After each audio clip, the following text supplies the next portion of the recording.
आवडतं तेच करू नका, जे करावं लागतं त्यामध्ये आवड निर्माण करा. मित्रांनो, 2 ओळीनंतर पहिला प्रश्न असा आहे इथे, जमानत कधी मिळते, तसेच पॅरोल आणि जमानत यात काय फरक आहे.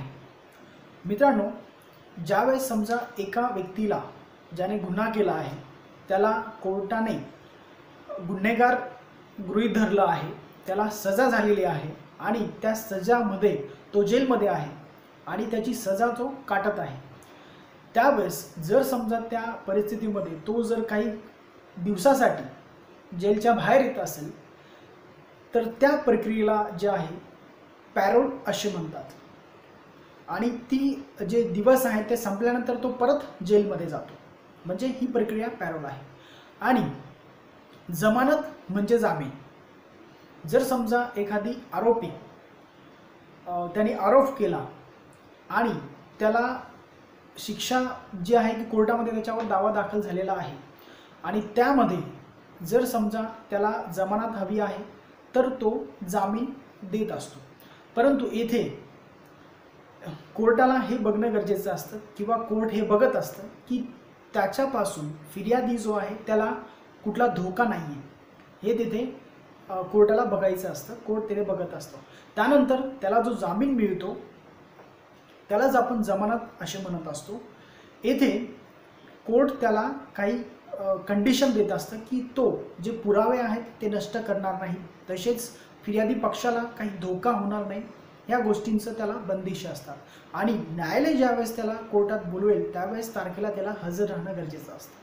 म्हणजे जोपर्यंत त्याच्यावर जी प्रक्रिया चालली आहे, जो दावा चाललेला आहे, तर त्या कालावधीमध्ये तो जमानत घेऊन बाहेर असू शकतो. परंतु जर जिल्हा न्यायालय जर त्याचा तो जमानत जी आहे फेटाळत असेल तर त्याला राईट्स मिळतात की तो उच्च न्यायालयामध्ये तो जमानत घेऊ शकतो. तेथून त्याला राईट्स तसे मिळत असतात जमानत घेण्याचे. तर हा फरक या दोघांमध्ये आहे.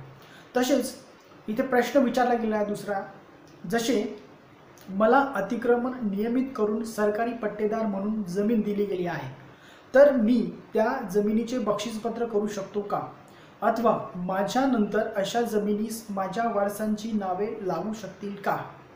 मित्रांनो, येथे महाराष्ट्र जमीन महसूल अधिनियम कलम 38 मध्ये सरकारी पट्टेदार यांची व्याख्या केलेली आहे. सरकारी पट्टेदार म्हणजेच जी शासनाकडनं जमीन त्यांना दिली गेली आहे, काही ठराविक काळासाठी वहिवाटीसाठी त्यांना ती जमीन दिली गेलेली असतात. म्हणजेच याचा मूळ जो मालक असतो ते शासन असतं, शासनाची मालकीची ती जमीन असते. परंतु काही ठराविक कालावधीसाठी ती जागा, ती जमीन वापरण्यासाठी त्या वहिवाटदाराला दिलेली असते. आणि अशा जी जागा आहे त्याचं बक्षीसपत्र किंवा दुसऱ्या खरेदी खत वगैरे करायचं जर असेल तर त्यासाठी तुम्हाला शासनाची परवानगी घेणं गरजेचं आहे. तुम्ही शासनाची परवानगी न घेता असे व्यवहार करू शकत नाही, यामधून हे लक्षात येत असतं. तसेच प्रश्न इथे विचारला गेलेला आहे की पोलीस स्टेशनला उशिराने तक्रार करण्यास गेल्यावर तक्रार दाखल करून घेत नाहीत, तक्रार दाखल कशी करावी. मित्रांनो, येथे जर समजा तुमच्या अगोदर कोणी तक्रार केली असेल तुमच्या विरुद्ध, तरी देखील पोलीस येथे तुमची तक्रार नोंदणी करू शकतात आणि ह्या तक्रारीला आपण क्रॉस तक्रार असे म्हणत असतो. येथे तुमची तक्रार घेण्यासाठी त्यांना काहीही हरकत नाही, ते घेऊ शकतात. परंतु जर समजा असं जर त्यांनी केलं नाही तर त्यांच्याकडनं तुम्ही लेखी स्वरूपात ते घ्यावं की तुम्ही आमची तक्रार का करून घेत नाहीत, असं लेखी त्यांच्याकडनं घ्यावं. आणि दुसरा पर्याय तुमच्याकडे आहे की तुम्ही ऑनलाईन देखील तक्रार नोंद करू शकता. आणि ऑनलाईन ज्यावेळेस तुम्ही तक्रार नोंद करतात त्यावेळेस तुम्हाला त्यामध्ये त्याचा उल्लेख करावा की आमची तक्रार जी आहे पोलीस स्टेशनला घेतली गेलेली नाही आहे, असं तिथे लेखी नमूद करा. हे महत्त्वाचं आहे तुमच्यासाठी. कधी कधी काय होतं की बऱ्याचदा आपल्याला कायदा माहिती नसतो किंवा कायद्याचं ज्ञान हे माहिती नसतं, त्यामुळे जे पोलीसवाले असतात ते रुबाब आपल्यावर करत असतात. त्यामुळे मित्रांनो, माझं सजेशन तुम्हाला हे असेल की तुम्ही वेळात वेळ काढून थोडे कायद्याचे पुस्तके वाचावे, जेणेकरून तुम्हाला ह्या छोट्या गोष्टी कळतील. तसेच प्रश्न विचारला गेला इथे दुसरा, कोर्टात जमिनीविषयी दावा चालू आहे तर त्या जमिनीवर बांधकाम करू शकतो का? मित्रांनो, येथे जर कोर्टाने स्टे आणला नसेल तर तुम्ही बांधकाम करू शकतात, परंतु हे सत्य आहे की समोरची जी पार्टी आहे ती कोर्टाला विनंती करते स्टे आणण्यासाठी, त्याचा स्टे आणते, परंतु जर तुम्ही बांधकाम करत असाल तर कोर्टाने जर समजा तुमच्या विरुद्ध निकाल दिला तर तुमचे बांधकामाचे जे तुम्ही पैसे वगैरे तिथे इन्व्हेस्ट केलेले आहे तर तुमचे व्यर्थ होतील तिथे। आणि जर समजा कोर्टाचे हुकूम तुम्ही मानत नसाल तर कोर्ट तुमच्यावर कारवाई करू शकतो। या पद्धतीला जर समजा कोर्टाने स्टे नसेल दिला तर तुम्ही करू शकतात, पण विचार करून तुम्ही करा। तसेच प्रश्न विचारला गेलेला आहे इथे दुसरा की एका व्यक्तीकडून मी शेतजमीन नोंदणीकृत खरेदी खात्याने विकत घेतली, परंतु माझे नाव 7/12 वर लावण्याच्या अगोदर ती जमीन त्याने पुन्हा एकाला विकली तर काय करू?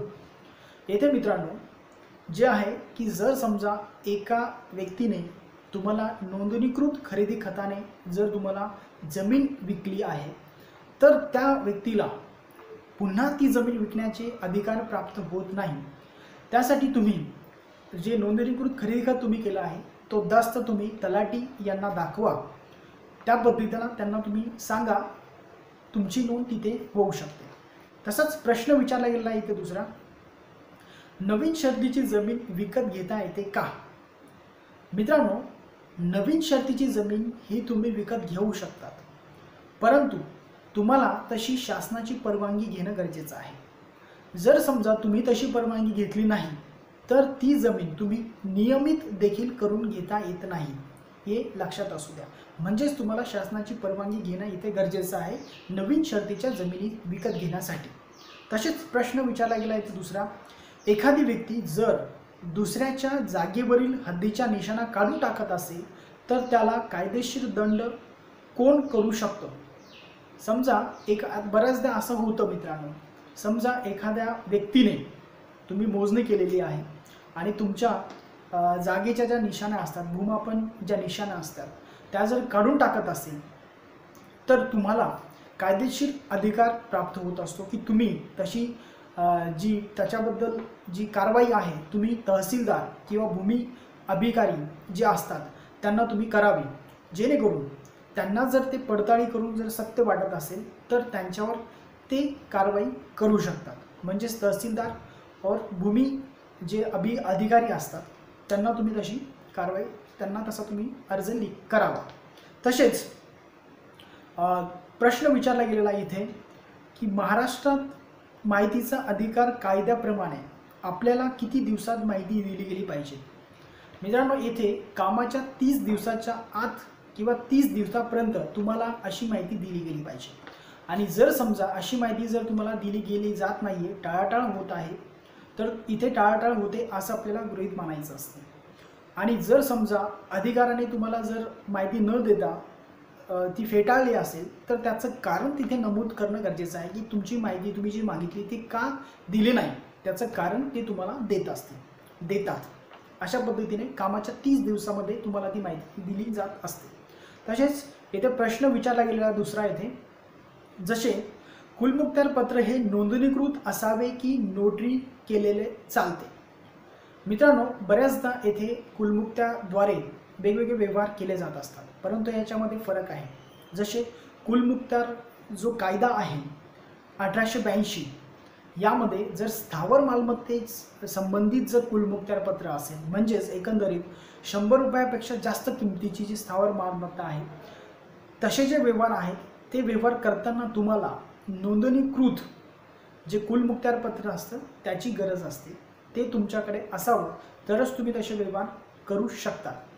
आणि जर साधारण जे असेल म्हणजे मालमत्ता स्थावर नसेल आणि दुसऱ्या कारणासाठी जर तुम्हाला कुलमुखत्यार पत्र करून घ्यायचे असेल तर तुम्ही ते नोंदणीकृत नसलं तरी चालेल, परंतु ते नोटरी कायद्याप्रमाणे नोंदणीकृत असणं गरजेचं आहे।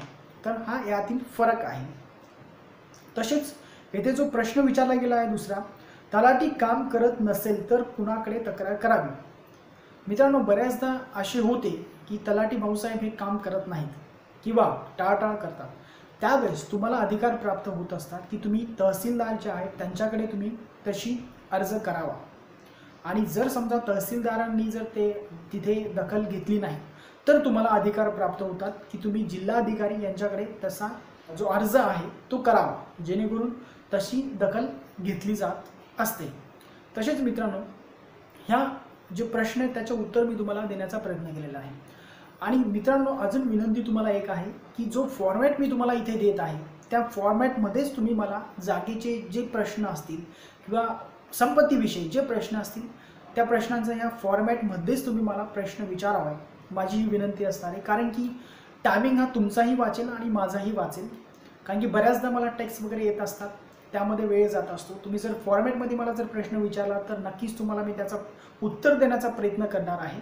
आणि तुम्ही मला सरळ कॉल देखील करू शकता, त्याचं उत्तर मी तुम्हाला देण्याचा नक्कीच प्रयत्न करणार आहे। तुम्ही मला ईमेल करू शकतात, कमेंट्स करू शकतात किंवा टेक्स्ट करू शकतात किंवा व्हॉट्सअप थ्रू तुम्ही मला मेसेज करू शकतात, परंतु फॉर्मॅट जो देत आहे त्या फॉर्मॅटमध्येच द्यावं ही माझी तुम्हाला विनंती असणार आहे। तर मित्रांनो, अजून एक दोन वेळी तुम्हाला मी सांगतो, नवं काहीतरी शिकण्यासाठी मिळालेला वेळ म्हणजेच सुट्टीचा वेळ हा आहे। तर मित्रांनो, धन्यवाद।